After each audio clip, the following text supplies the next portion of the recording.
Well, hey, good morning, guys, and guess what? It's wash day.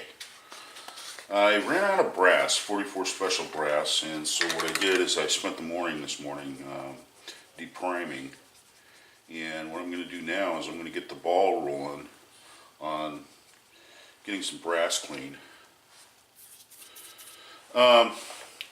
You guys can get this stuff. It's down there in the canning section, down there at the grocery store, and it's just fruit fresh. And what this is just citric acid.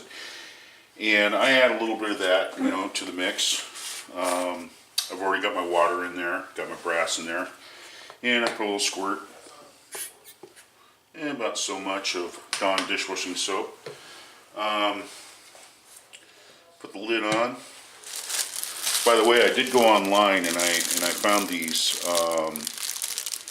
wheel nuts that just these work great. I mean, finger tight, boom, you're ready to go. There's no washers, nothing like that you have to screw around with. Wing nuts.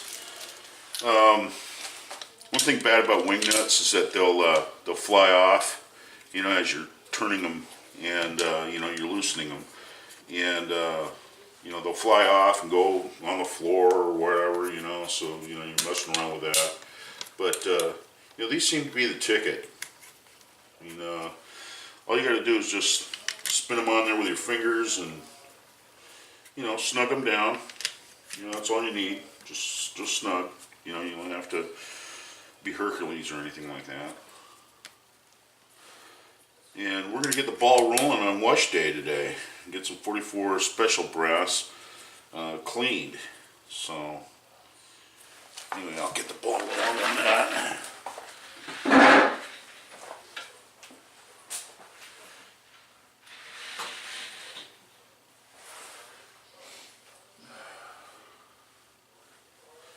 Okay, something else I wanted to bring up. I wanted to bring up the Charter Arms. From what I see of this little pistol, it's an awesome gun for the money. There's a lot of attributes, I guess, to having a Smith or having a Colt or something like that. But that's not the intended purpose of having this gun. It's not a target gun. It doesn't have adjustable sights. This is the type of gun that like I said, you put it in the you put it in the center console of your car or the glove box, or you put it in, you keep it in the truck with you or whatever, and you have it is the main thing. And also another thing too, 19 ounces. I mean, that's extremely light. I think overall, I would rather have this revolver than one of those little compact 1911s, that holds 5 shots. For one reason is reliability. You have a revolver. You're going to get 5 shots out of this. With an automatic, you might be, taking a little bit of chance on a feeding problem. Maybe you have a magazine problem, you'll have to clear, something like that, and you're going to be under stress, and, somebody might even be shooting at you at the same time, that sort of thing. I kind of like to know that, as long as I pull that trigger or pull the hammer back, this thing's going to fire. And also another thing too, it's going to speak with authority. I ventured into an area of, expertise that, that is kind of not really my forte. Personal defense, I have an opinion. And this is my opinion. You guys might not agree with it. I mean, but if you're going to get a handgun for personal protection, I would strongly suggest that you go out and get ammunition that's available at sporting goods stores, and that'll be your carry ammo. The reason why is you might have a lot of faith in your handloads. You might have a lot of faith in the bullets that you choose and that sort of thing. However, when you're in court, believe me, if you get a concealed carry permit and you get into a situation like that where you shot somebody and killed them, okay, even if you have a concealed carry permit, I mean, you're still going to jail. I mean, you're still gonna be going down to jail. They're gonna process you. They're gonna hold you, with probable cause, and they're gonna hold you there until you can get before your arraignment to the judge, and you're gonna have to have a lawyer. Big time. I mean, you're not going to be able to defend yourself in this situation. And believe me, the prosecuting attorney's office, you have to understand is their mindset is they want to get to the truth and the bottom line of things, that maybe you and this person didn't have an adversarial relationship, and you actually shot this person and murdered them. That's first thing.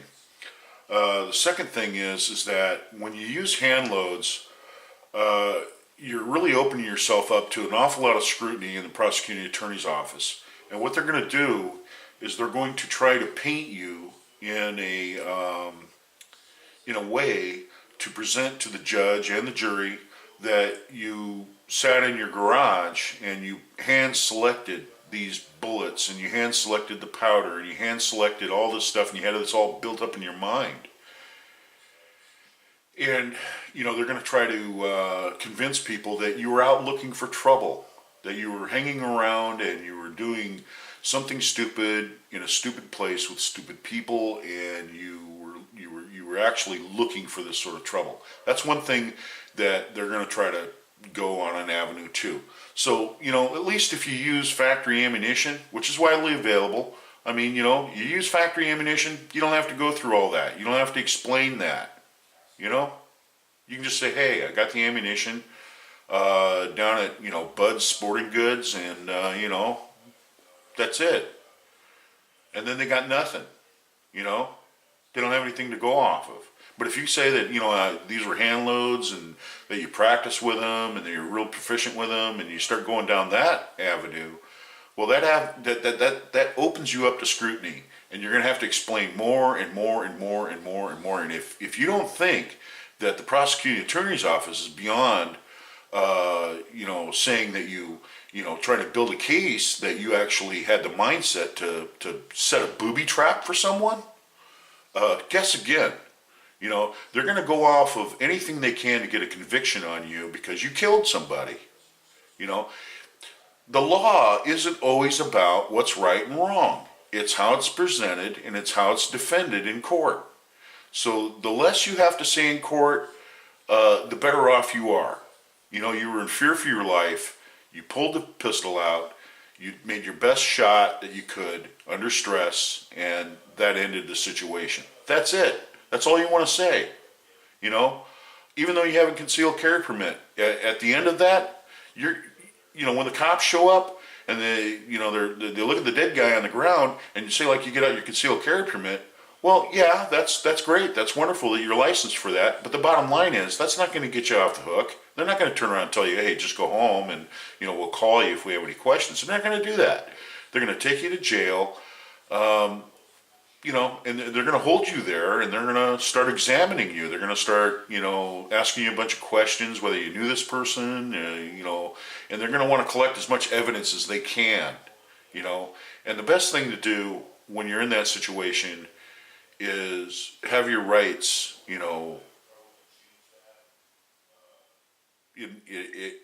it's best just to remain silent, talk to your lawyer, don't tell the cops anything, that's going to incriminate you. Don't make a situation that they can build off of with what you say. Your mouth can get you thrown in prison faster than the conviction of a jury. The bottom line is you've got to watch what you say. You got to stick to the facts, and the easier that is, the better it is. So anyway, that's my take on that. And like I said, the forte that about handgunning and being able to pull and draw from the holster, those are all things that you're going to have to practice. Managing the recoil of this little guy here. I'll tell you something. When I was out there shooting this with one hand, if you notice something, the grip is really small. I mean, my pinky just kind of hangs down there like that. And also another thing too, the frame of the gun is small. So you know, when the hammer was cocked, see, we're unloaded, see, when the hammer was cocked, okay, I had to really watch how much of my trigger finger I had, you know, in the trigger guard when I pulled the trigger, because if you have too much trigger finger, you know, in the trigger guard, you know, on the trigger, and you pull the trigger, you have a tendency to pull off to the left. And that was one thing that I was doing out there. You guys seen those shots that were out there on the, you know, the 6 and the 5, and there was a visible miss out there. I did have 2 visible miss outside the scoring rings out of all that ammo, but, you know, that was the first time I ever fired this. I mean, that's the only excuse I can really give you. The two-handed hold that I was using, if you notice something, I always kept my thumbs off to the side. I didn't thumb the pistol this way. You know, held the pistol firmly and, you know, squeezed them off. I'll tell you what, with a little practice, this pistol is capable of a high degree of accuracy. Taking down the front sight, you know, and getting it so where it'll shoot into the bowl. That's one thing I like about the Charter Arms, is they did leave you enough front sight here to play with. And you can actually, if you guys can see, okay, you can see this area right in here, okay? You can actually file that down, okay, with a file that is safe on one side. It doesn't have any file teeth, and it'll only file this flat right here. I don't know if you guys can see that, but this little flat right here, this flat edge, you can actually take that down a little bit and take the next side down a little bit and make this actually, you know, stick up a little farther, so when you do take and remove from the front sight, you can still leave enough front sight up there, you know, so you can sight it down, you know, the rear notch. I was impressed. I mean, this little gun, it's a thunderous round, I mean, to shoot, but it's not unmanageable. And also another thing too, I like the way it rolls off. When you shoot, it's more of a push. You know, not like a 357. 357 is more like a flip and a bang. But this definitely had more of a push back in your hand. I mean, I felt it. I think this is more controllable than the 357.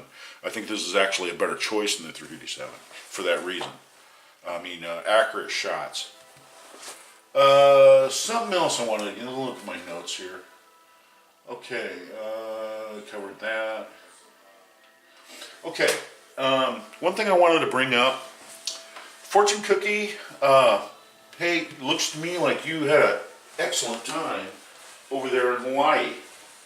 And, you know, you showed us a little bit about, you know, the ranges over there, and, you know, a little bit about the tourists, you know, the tourist attractions and that sort of thing. And, you know, you wouldn't mention that you got your first, issue of Handloader magazine. I'll tell you one thing, Handloader magazine and me have got an intimate relationship. It's available at the local Walmart that we have here. I always check the magazine rack. And if it's an issue that I'm interested in, I'll buy it. But Ken Waters, Pet Loads. He wrote for Handloader magazine, and I'm going to tell you what, this is a wealth of information. I mean, there's just tons of information in here. 35 wheeling, you know, all these, the 38 special, there's numerous articles about the 38 special, 41 Remington Magnum, you know, lots of information here. Here's old Elmer Keith, you know, Pet Loads for the 41, you know, Remington Magnum, 4440 Winchester, 44 Special. You know, this was a good article. I mean, lots of information on what works and what doesn't work. Some of the revolvers that were available at the time. You know, the old Target model, the 1950 Target model. They also came in the hand ejector, or the triple locks, as they called it. You know, even Colt made a single action army, you know, in 44 Special. And they also went and offered that in the Bisley model. I ran into a guy at the range who had a Model 24 with a 6-inch barrel. and had a replaceable front sight. It was the Target model. And at first I thought it was a Smith 29. And so I went over there and I kind of looked at it a little bit, and the guy looked at me, and I said, excuse me, I'm just admiring this pistol. This is a very nice pistol. And I thought it was a 29 at first. And the guy says, yep, the old 44 Special will do it. And I said, well, is that what you're firing? And he says, yep. And I said, is that a 29? And he says, no, this is a 44 Special. I said, oh, that's a model 24. And I got to examine it a little bit. I didn't really want to bother the guy. You know how you're out there at the range and people kind of have their bubble. You don't want to get in people's bubble. And I kind of felt like I was kind of intruding on the guy a little bit. And I told the guy, I said, hey, if you ever want to sell that pistol, I'll give you my phone number and you let me know. I'll definitely seriously think about it. And one thing that you find out when you offer somebody something like that is that the dollar signs comes up in their eyes. And, the guy told me what he thought would be reasonable to sell it for. I thought that was just way overpriced. Now, it's his gun. He can ask whatever he wants for it. But I know I can go online and I can check and I can price compare. I can do a lot of things and try and find a Model 24 for a lot less than what he was paying, what he was putting up there as what it was worth, Besides that, it's kind of like, I don't want to get too far off the subject. I'm just kind of rambling right now. It's kind of like match pistols, they've been accurized and all that, they're nice guns. They're beautiful guns. They got everything honed down in them. They're just beautiful. They shoot awesome. The thing is, though, those guns are only going to be interesting to a certain crowd of people. And the same thing with the Model 24 and the same thing with the 44 Special. That's only going to appeal to certain people. And so, when people go out there and they want $1 million for a Model 24, that's something you have to look at as far as a buyer. What's the market for these guns and how popular are these guns? And not only that, are you buying it as a shooter or are you buying it as a collector's item? There are guys out there that just buy guns just for, collector's value. That's it. They never fire them. And that's not my case. I'm going to shoot it. That's all there is to it. I'm just going to shoot it and shoot it and shoot it. So anyway, Ken Waters' Pet Loads. This is an excellent book. Like I said, there's lots of articles in here. There's about cast bullets. There you go, the 300 Holland Magnum. Carlos Hathcock, he used 300 Holland Magnum in 1963 to win the Wimbledon Cup. He was a Marine shooter that was on the Marine team, and he went to Camp Perry and he won that. By the way, most of your top snipers, they don't draw from the sniper school. What they do is they go to Camp Perry and they look at, the different guys that are shooting competitively first, and they offer those positions to those guys. Now, the sniper school and teaching people how to, shoot and stuff like that, that's one thing.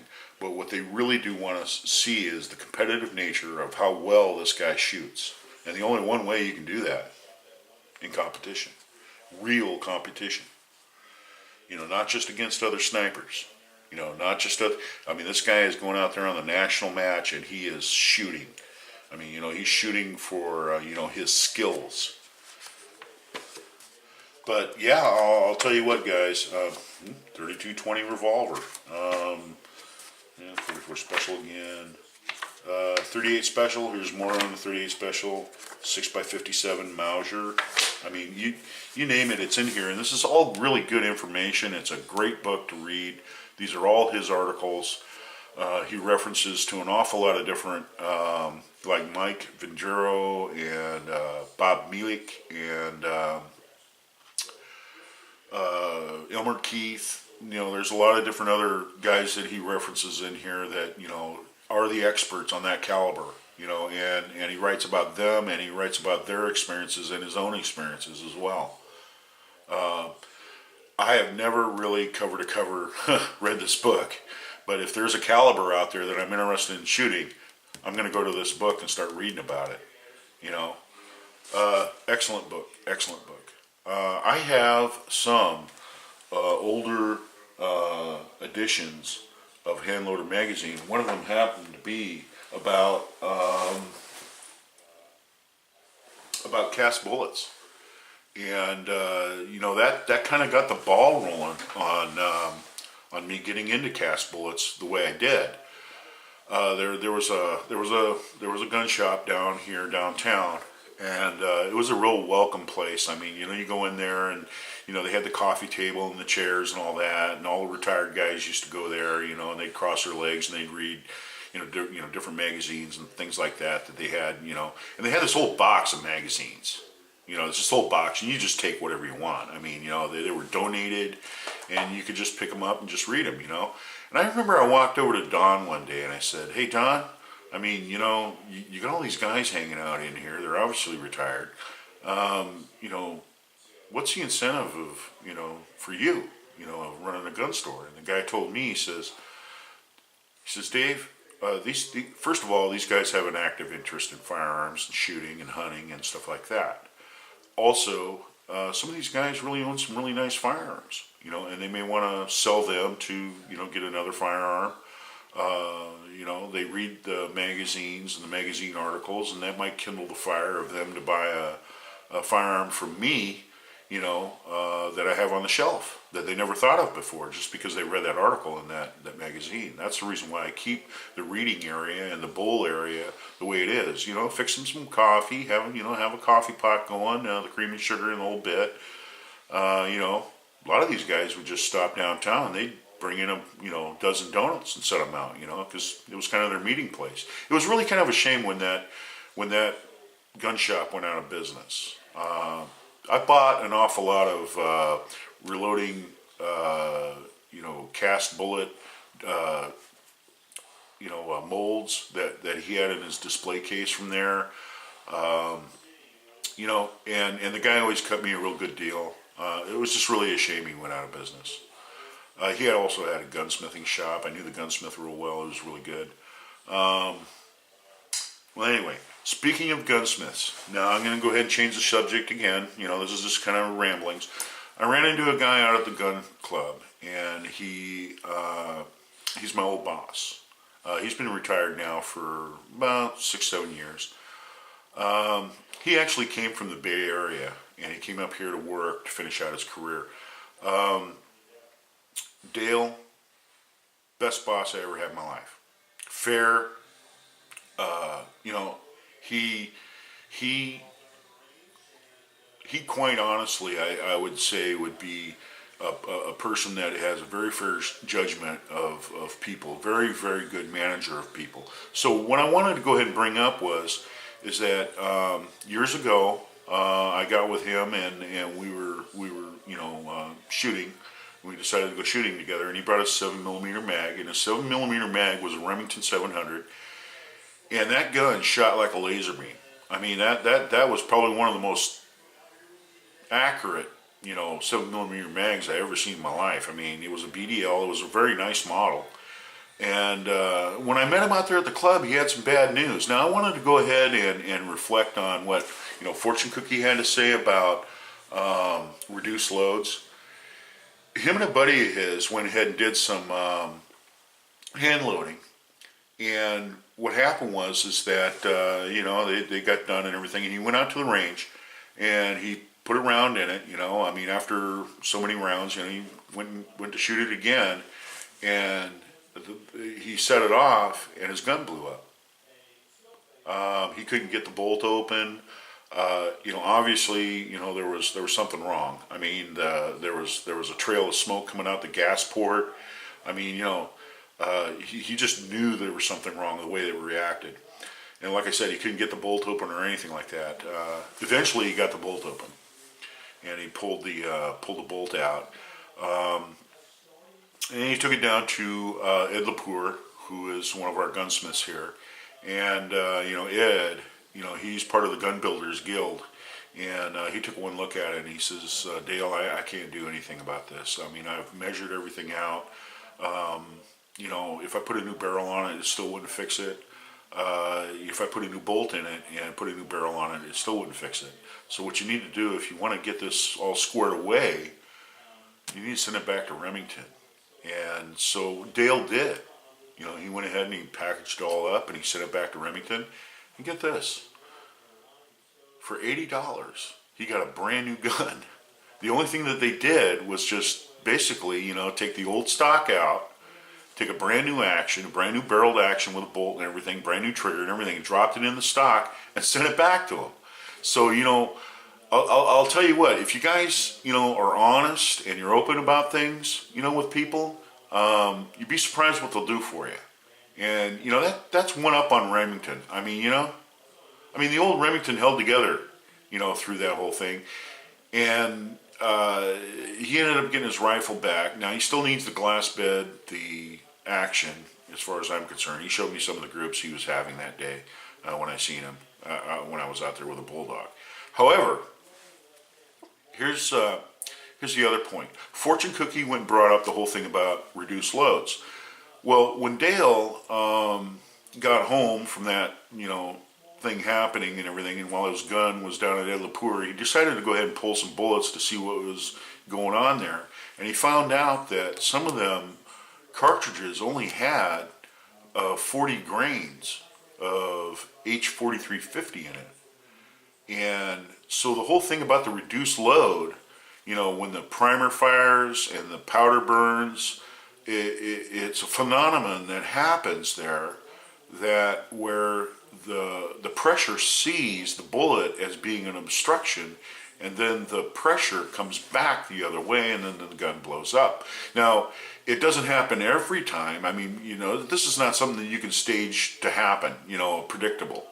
But it's one thing that you really gotta watch is your powder measures. You know, your powder measures, and then looking and making sure that they're all, you know, uniform, that sort of thing. I mean, that, you know, it's insult to injury. You know, I brought that up with Dale. I said, hey, you know, you always want to pass a flashlight above him, and you know, he just kind of cringed a little bit. You know, I was trying to, you know, kind of help him out a little bit because, you know, these were his hand loads, and I was trying to say, you know, hey, it happens. Go ahead and assemble some hand loads and go out there and start shooting again. I mean, don't let it get you down. I mean, so what? You blew up a rifle, and now you're a little gun shy about your hand loads. But the bottom line is, though, is you get back on that horse, and you'll find out that it's very enjoyable.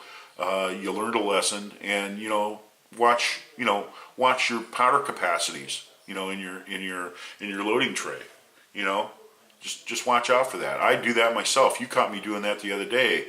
You know, with that 44 special that I put a double charge in. I knew I did it right during that time, and I poured it back in. But I'm going to tell you something. I always pass a flashlight above all my rounds and make sure that they, you know, getting powder. So anyway, that's kind of the wrap up after the day of being out there with a Bulldog. I think the Bulldog is an excellent pistol for the money. I would strongly suggest that you know, if you consider buying a personal defense gun, that you get something like that. It's not really expensive. You know, it's basically in everybody's budget. You know, and it really does speak with authority. It's not a pop gun. This is a real gun. It has some real power to it.